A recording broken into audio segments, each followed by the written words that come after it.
So, for the gifted psychic, their channels are open. Now, they can close them by doing some of these things a lot, but typically they don't.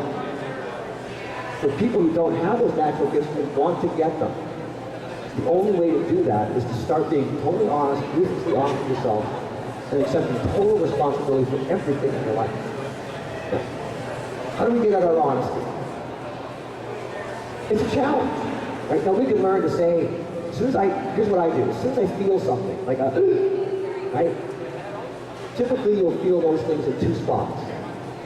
You'll feel it in the flush of your chest. You get called into the boss's office because you screwed something up. Your chest is just, right? Okay, this is the one that leads to anger. And what that is that's related to your heart chakra. And it's telling you, I am not in control and I'm not happy. That's every single time. When your control is threatened, you will get that flush in your chest. And you may not notice it. You may go right from being calm to being so full of anger or frustration that you can't vocalize the sensation. But if you could pay attention, if you were paying attention as it went along, you would notice the flush first. Well, I have observed it in people, and it goes quickly from nothing to full. So you no longer can vocalize it.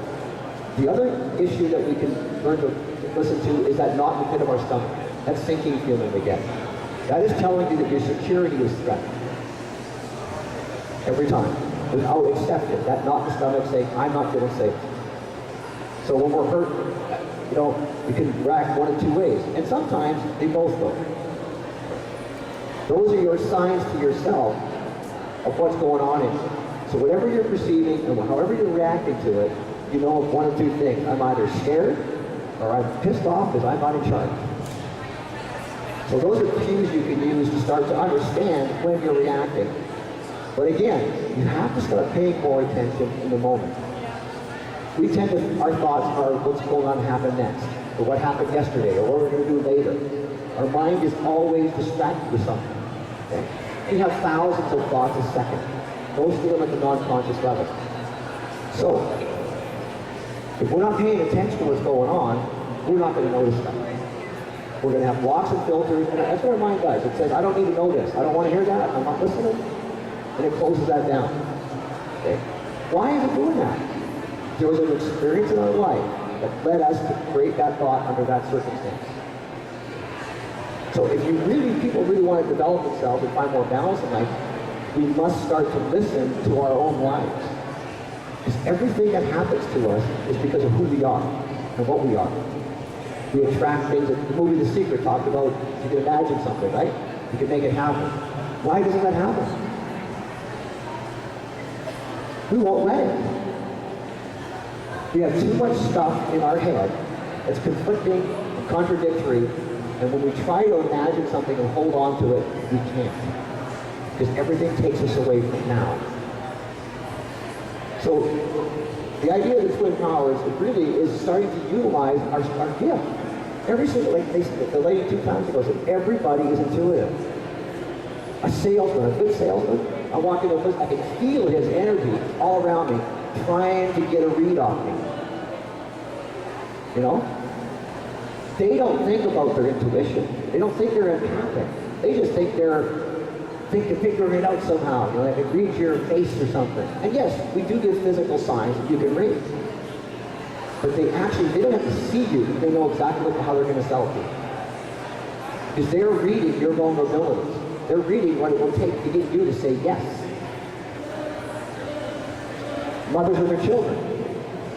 They care about their children and they're concerned about them. So they often get intuitions about their children, what's going on with them. Right?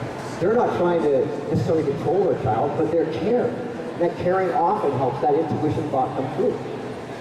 But if it's not your child, we're not paying attention. You go into the fridge, you want milk. Open the door, there's a moldy apple. You leave it sitting there because you wanted the milk. Right? You go, oh my God, look at the fridge, it's a mess. But we always go in with a focus. But our minds don't work that way. Our true self doesn't work that way. It can take everything in and only deal with what it needs to. So rather than looking at the world this way, look at the world this way. There's a there's an old law which was written up, but have you guys ever heard of the Theosophical Society? They're an offshoot of the Christian Society. The guy that started it was actually a bishop. And there are Christians who believe in tied in Buddhism and Hinduism and everything else into it, because there is only one truth and they recognize this, right? And they talk about the nature of our thoughts and how we react to things. And they try to get people to see that energy follows attention. So when I think of you, my energy is going toward you. Now, whether it reaches you or not is dependent upon my power and my ability to visualize. But there is movement in the energy. Every time we think a thought, our energy shifts and it moves. So if we want to develop our intuition, we need to start paying attention to what we're thinking about. And the law of limitation says this: the secret of power, of real power, is the ability to limit your attention. I said we have thousands of thoughts a second. You want to double your attention span, double your awareness, your power, halve the thoughts you have. Half of them have to go. You want to increase it more, half of those have to go. Because the only way to get power is called the law of limitation. And that means you remove the irrelevant. Earlier I talked about superficial observation and erroneous reasoning, right? Okay? Those keep our mind preoccupied. If we want to develop our intuition, we need to quit doing those things. So if I observe somebody and something about them catches me, I don't really like what I'm seeing, okay? I need to realize that that's me doing that. Instead of worrying about what's going on with that person, look at my thoughts and say, why am I thinking this? Where did this come from? That disconnects us from that stream of thought and allows us to narrow our attention and get rid of thoughts we shouldn't be paying attention to. It's very difficult to do that at first. But once we realize that our minds are just busy, we can start to say, is this important? Anybody who meditates knows the first thing you do when you meditate is you start to breathe.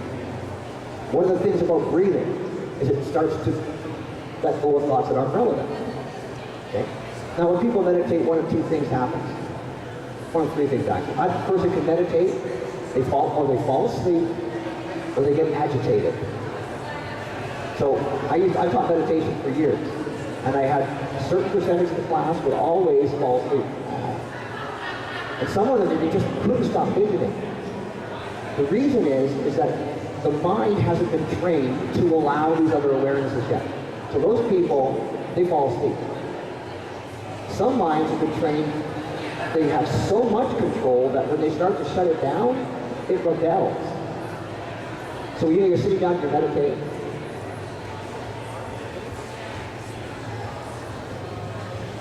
Sit down, you quiet your mind, you're adjusting yourself, and your foot's moving, and the rest of it. A sure sign that your mind is control-oriented. So if you want to develop that skill, you have to work to figure out what is it I'm trying to control. So the material that I developed in the Twin Powers site is intended to give you an idea of how your mind works and how it seeks to dominate and control everything. It's not doing it for its own good benefit. We have trained it to do that. What? It's time? Okay. So, anyways, boy, that was quick. Half hour goes fast. So I'll close with that. So the idea of the Twin Powers is to start to learn to listen to your life in the moment. Don't always rush to an answer or to a conclusion to things. Allow the moment to be there. So when you react to something, don't say, well, you did this to me. Think about yourself. Why do I feel this way? Why am I reacting this way? And if you start down that path, you will find your intuition will come on its own accord. Now, I don't sell a product, because I gotta take this off. I don't sell a product. I have a website that has a membership base, and I have 350 pages of material on that site as a curriculum in how to do this. So it explains the mind how it works.